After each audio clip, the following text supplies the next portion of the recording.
That breaking news tonight at 6. The state taking a stand to cut down on a backlog of cases. I'm Stuart Moore. I'm Nancy Alvarez. Today, Florida's Attorney General announced he's sending prosecutors to help Orange Osceola State Attorney Monique Worrell, who said she's dealing with a backlog of 13,000 criminal cases. And this afternoon, she responded by holding her own news conference to address the issue.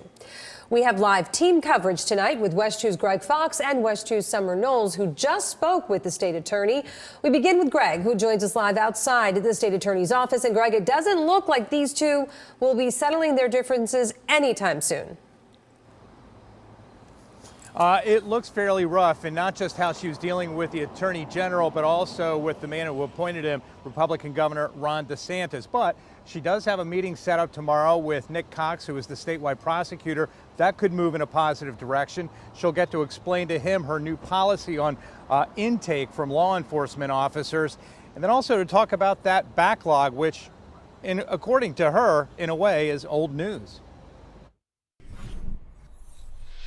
I mean, it definitely seems that this is a politically motivated attack.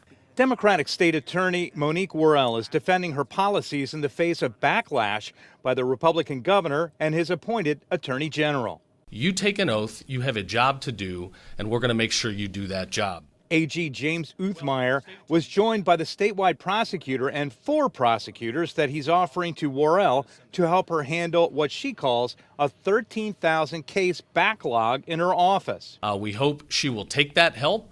We want to get rid of that backlog, those thousands of cases, and we want to make sure that dangerous people are put behind bars. But Uthmeyer pushed back on Worrell's new policy, refusing to accept various cases from police and sheriffs unless they come with arrest warrants. Sheriff Mina says he had 90 cases just last week that he could not bring to Worrell's office because she required an arrest warrant that judges won't sign. Law enforcement is stuck in the middle.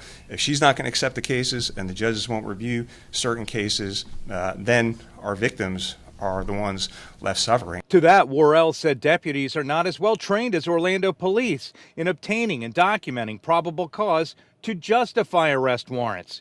As to the backlog, she says it hasn't changed in a decade and a half through her 4 Democratic and Republican predecessors.